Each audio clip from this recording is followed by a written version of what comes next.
Hello everyone, welcome back to the Zekko Football channel. The Carabao Cup final is fast approaching. Both Chelsea and Liverpool will be hoping to put their names on their first piece of silverware this season. But who comes out on top? Today, we're going to dive in. If you are new to the channel, please make sure that you subscribe, you like the video, and you turn on those notifications because it really would help me out and you won't miss anything coming up. But now, let's get into it.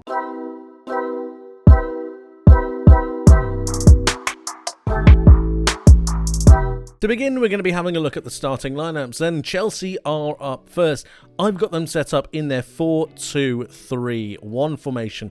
In recent times, this has really started to click for them and benefit them going forwards, but also defensively. This was the system that they played against Manchester City, and I was extremely impressed with the way that they went forwards, but also stayed tight and just cohesive at the back. We've got Petrovic in goal. Malagusto keeps his place after a star performance against Man City. Disasi was my man of the match in that particular game, and I thought he stood up perfectly. He's going to need to do that again against a very, very good Liverpool side. Colwill, I actually thought cleared the ball very well and partnered Disasi in a very good area. Ben Chilwell out on this left-hand side was an outlet for Chelsea at certain times, and I think he's going to be needing to do that again. A midfield partnership of Enzo Fernandez and Moises Caicedo will be the bedrock of this Chelsea midfield.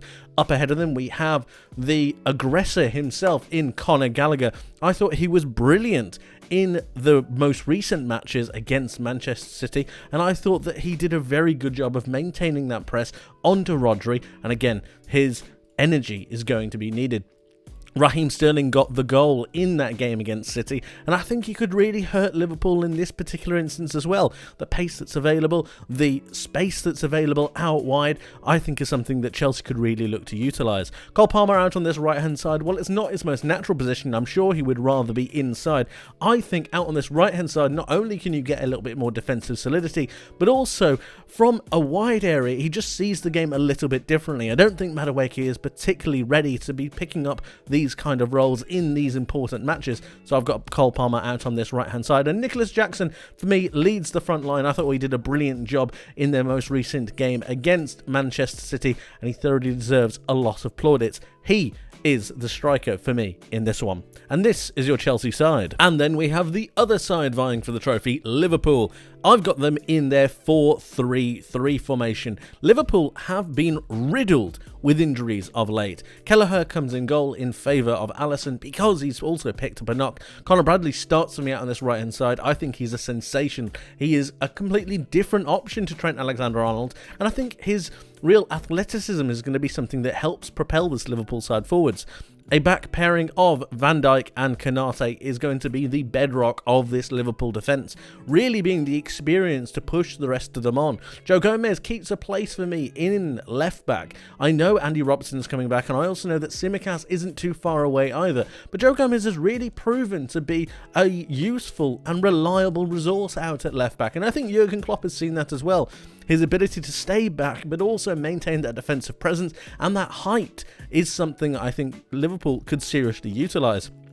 Endo comes in for me as a central defensive midfielder. It just unlocks Alex McAllister, and I think it just allows him to propel himself further forwards and be that little bit more creative that we know he can be.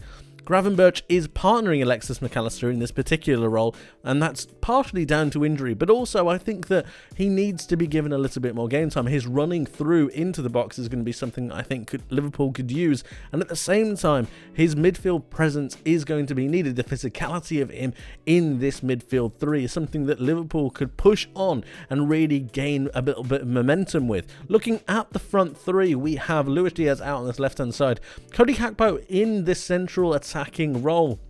And this is down to the fact that Darwin Núñez doesn't look like he's going to be fit. Big question marks are over whether he's going to be able to come back into the lineup. And if he does, will he be fit enough to play at the pace that I think Liverpool require?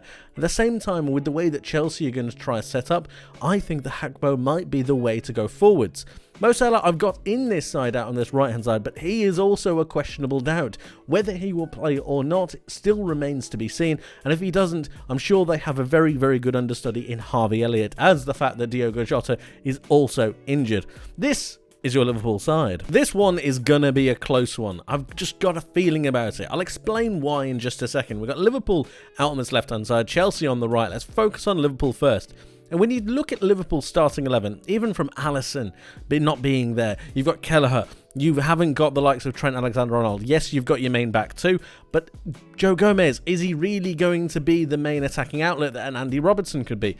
People have argued to me that Andy Robertson hasn't been good for quite a while, so Tsimikas, could he come in? And then you look at the fact that they could be just more defensively solid. It just isn't as fluid and as normal as Liverpool's sides would normally be. And then you look at the midfield. Wataru Endo, as good as he is, would you have him or would you have McAllister in the base of midfield to give Szoboszlai a chance to come in? Now, Szoboszlai could be fit, but how fit is he? These are the question marks that Liverpool have to really answer. I think they've got quite a few going through this side. I think there's a big question mark over whether Gravenberch can really play in a high-pressure, high-intense scenario in some tight-knit midfield situations. Can he do it? Is he capable at the moment? He's very young, he's very raw, and he's got a lot of talent. But does he have the capabilities at the moment to be able to drive through and push this Liverpool side on? I'm not too sure. We all know what Luis Diaz can do, and he is a sensational. But Cody Gakpo, Darwin Núñez is in fine form, but he picked up a knock. How fit is he? Can Mo Salah start? Is Harvey Elliott really going to be the option out on this right-hand side? Diogo Jota is a massive miss. So all of a sudden, you've got question marks around this Liverpool side. And although Conor Bradley is absolutely fantastic, he doesn't have the passing range of Trent. He doesn't have the actual creation that Trent does. I think he's brilliant, and I think he's an absolute sensation.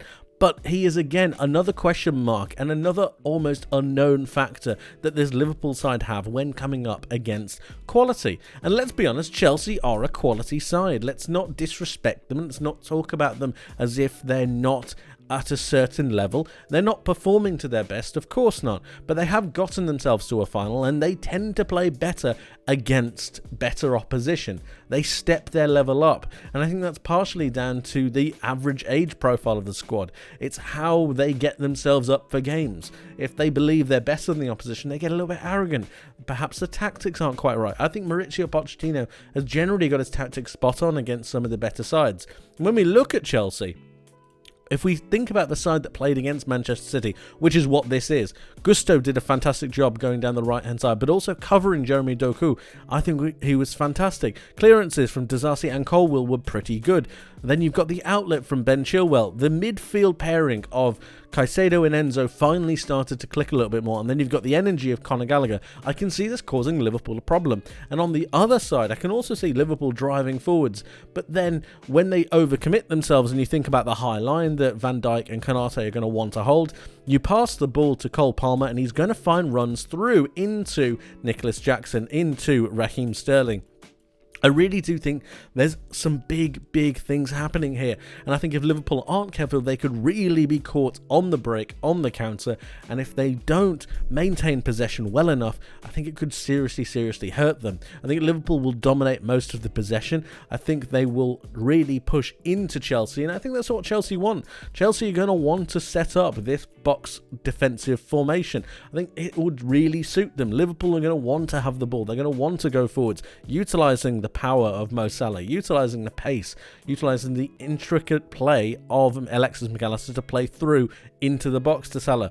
Conor Bradley and his athleticism is going to be a major outlet, making those overlapping runs to allow Salah to come in. You've got Luis Diaz doing exactly the same thing. He's not going to have overlapping runs from Joe Gomez, but he will have a driving runs from Gravenberch just to pull defenders away, allowing him to go inside as well.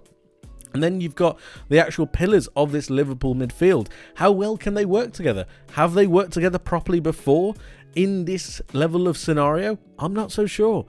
Cody Gakpo is always going to be a major question mark when you've got the power of Darwin Núñez not in the side, but I wouldn't necessarily start Núñez. I don't think the space in behind is going to be there, and although he causes a lot of problems, coming off of the bench I think he's going to be a little bit more dangerous. And also at the same time you can start to work on this diamond formation, Cody Gakpo dropping in a little bit deeper to help with the progression through the lines and through the pitch to stop the actual box that Chelsea are going to be setting up. This is how I would set up Chelsea. I would have them be a little bit more defensive, utilising the creation of Palmer, utilising his ability to find passes in beyond, and then getting Sterling to stop making runs, Jackson start making runs, Gallagher. You get a little bit more from the transition. Chelsea need to simplify their game. It's not about possession for them at the moment. It's about utilising the chances and the opportunities that they can afford themselves when they're going up against a juggernaut that is Liverpool. So, how is it going to break down? Well, let's take a look. This is what I've got so far. As I said, Liverpool holding the ball, pushing their line a little bit further up. This is going to be held by Van Dijk and Konate. Moving forwards, I think Conor Bradley with his overlapping runs are going to be very, very important. Joe Gomez staying almost as part of a back three to allow Bradley to move forwards. Then you've got Endo moving the ball into the likes of Gravenberch, into McAllister, and it's these half spaces that are going to be really, really key. If McAllister gets the ball, Mo Salah knows that he can make a run, and vice versa, with the likes of Luis Diaz being able to run inside or make the move outwards. I think Gravenberch making those deep-lying runs through in between the centre-backs and the full-backs is going to be a very, very good option. And then we talk about Gakpo.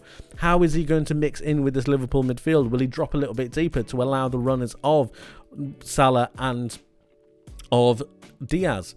How will that work? It's all going to be a bit new, and while we can't predict it perfectly, I think it's going to lend itself to being quite a cagey affair. I think it's going to be quite tight. I don't think there's going to be too many clear-cut opportunities. Now, naturally, quality will shine through, and there will be some efforts on goal. I do think there will be goals in this game, but I think it's going to be a lot closer than a lot of people think. Chelsea on the counter-attack are a massive, massive threat, and if you don't think that, for whatever reason, whether you're a Liverpool fan, you're a little bit high on them at the moment, or you don't respect them as much, put some respect on them, because they are a serious threat. Cole Palmer is one of the most creative players in the Premier League this season. He's fantastic, and he will find passes over the offensive offside line that Liverpool are holding, and it's he's the real danger man. I'd like to see, from a Liverpool point of view, I'd like to see Joe Gomez really try to do a number on Cole Palmer, make sure that he's aggressive on him, make sure that he can't drift in field.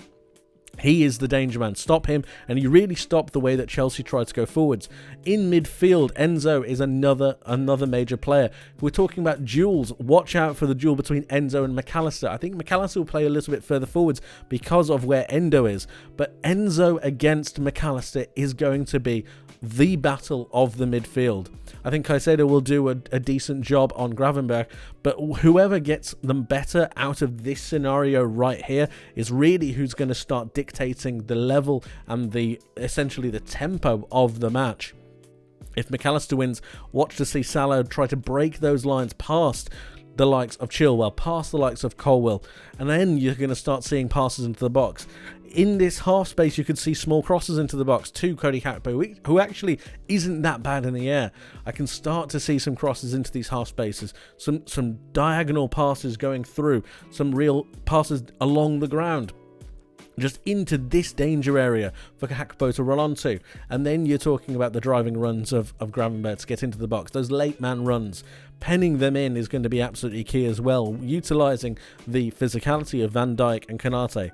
But do not sleep on Chelsea. Chelsea will be able to do something defensively in this box formation. I think it's going to cause Liverpool a serious problem. It's going to stop the midfield from being able to play through Chelsea and instead push them out wide.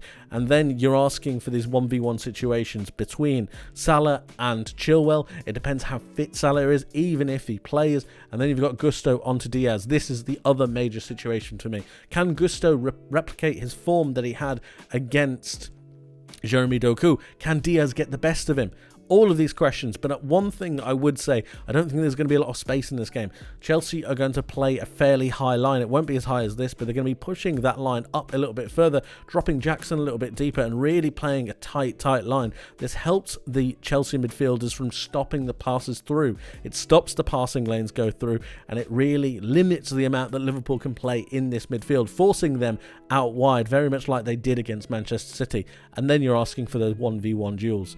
On the break, Chelsea are extremely dangerous, and Liverpool have a couple of questions they need to answer in the middle of the park, utilising the ball, utilising the power of Diaz, utilising the potential power of Salah, I can see it being quite interesting, and I think it's going to be a lot closer than a lot of people think. I've gone for a 2-2 draw. I think it will go to penalties, and then it's anyone's game.